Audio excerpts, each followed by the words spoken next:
Viewer contributions make local programming possible on WNIN. Become a member of WNIN with your contribution so we can continue to make this programming available. Visit WNIN.org and click on the donate button. We'll be learning more about some of the medical innovations that our local health systems are bringing right here to the Tri-State. That's next on WNIN Newsmakers.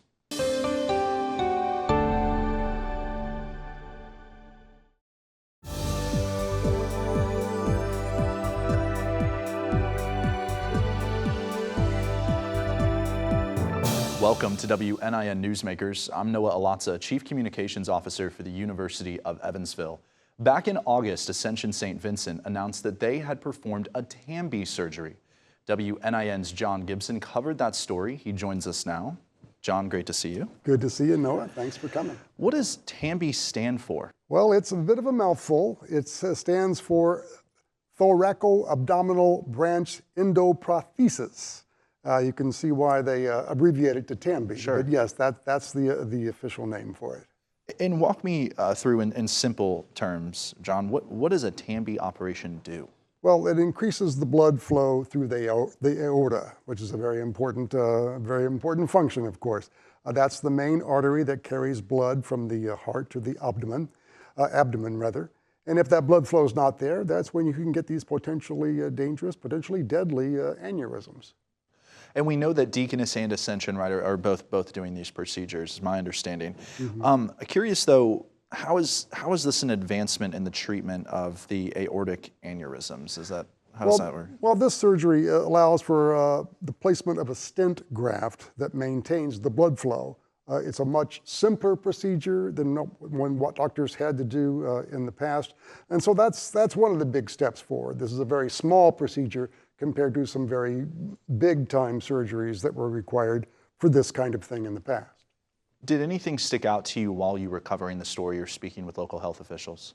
Well, I certainly think it helps. It saves a lot of time, a lot of money, and a lot of travel, hopefully a lot of lives as well. Until now, treatment for these potentially fatal aneurysms in Evansville required open surgeries and long recovery times, or travel to a bigger city. As I mentioned, those are some major obstacles, some major challenges, and now it's a much simpler procedure being done right here in Evansville. Right, very important work. John Gibson, thanks so much for being here. Thank you, Noah, I appreciate it.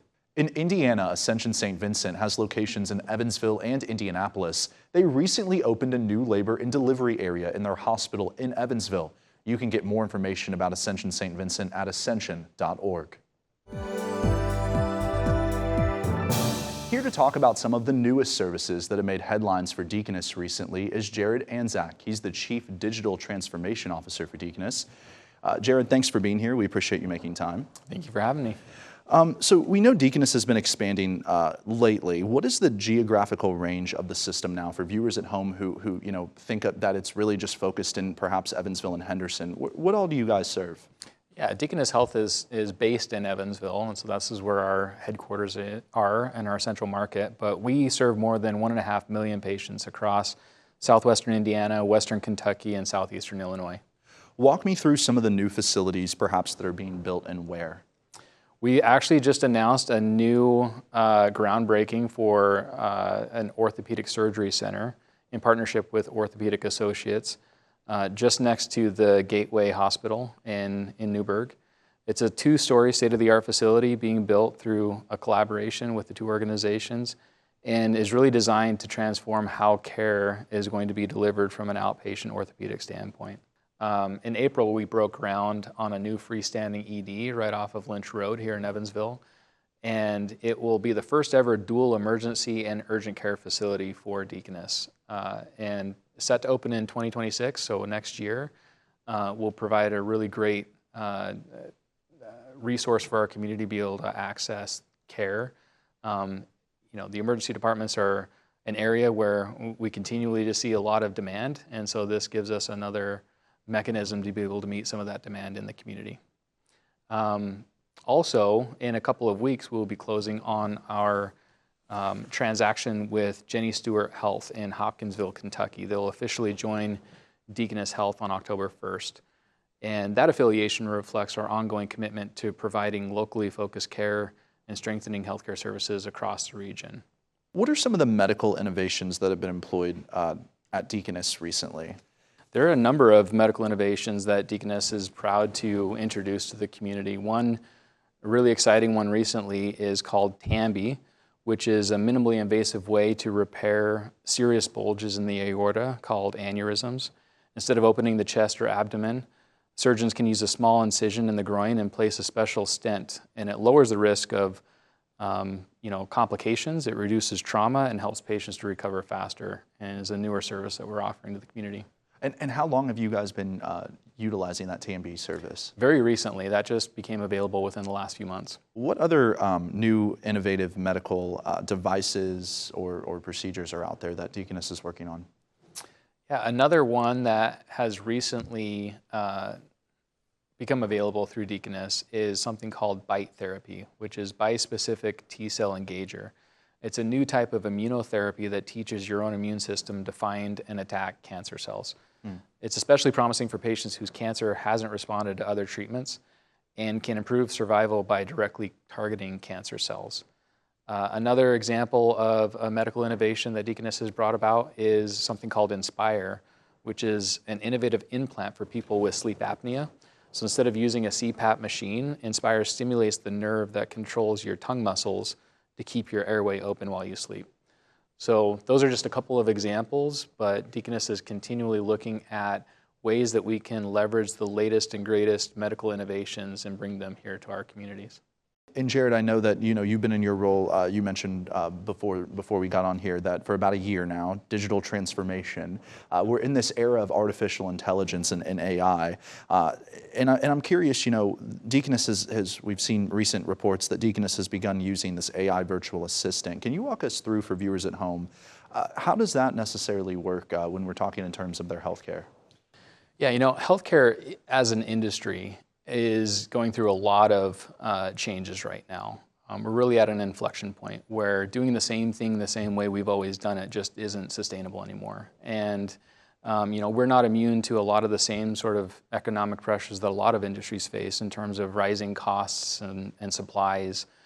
We also have patients in our communities that are getting sicker with more chronic illnesses. We have a generation of baby boomers who are now entering that retirement age and requiring more healthcare services. At the same time, we have fewer doctors and nurses and staff to be able to provide care. And so it really challenges us. It's a compounding effect that requires us to think differently and to look at how we can leverage innovation and leverage new emerging technologies like artificial intelligence to create a more sustainable model, ultimately for the benefit of our patients as well as for our staff members and clinicians.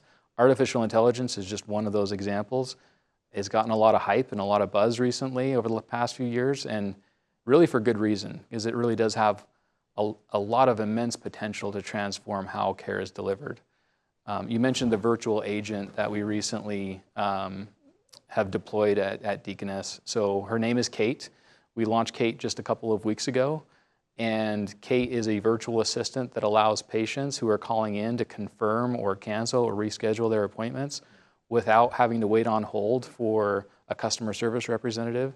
And it's just one example of how we're leveraging AI to ultimately meet our patients' needs. And Kate is going to continue to develop more skills and more capabilities to ultimately help better serve our patients and provide a better experience for them. I know you said Kate's been around for a couple of weeks. You gotten any feedback from any patients, perhaps, that you could share? So far, so good. So we've had, again, a very limited amount of patients that have been able to engage as we've rolled this out, but we've heard very promising feedback, and it's something that we're continually looking at, trying to improve and to, again, enhance some additional opportunities to meet our patients where they're at. What are some other ways, perhaps, that Deaconess might be looking at using artificial intelligence, not only maybe in their operations, but perhaps in the care of patients as well? Are we looking at any other ways to use AI?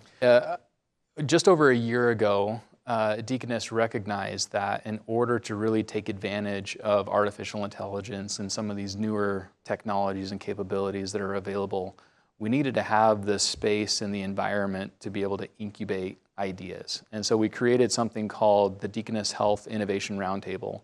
And it's really a steering committee comprised of executives and key stakeholders from across the organization with the intent of really looking at how do we incubate ideas, remove barriers, and scale and deploy innovation across the system in a way that makes meaningful impact. And one of the first projects that we launched through the Deaconess Health Innovation Roundtable was something called ambient provider documentation. And what it does, it's a solution that basically uses AI to listen to a provider's conversation with a patient and then distills out the relevant clinical documentation from that visit and tees it up for the provider to be able to conduct their documentation more easily.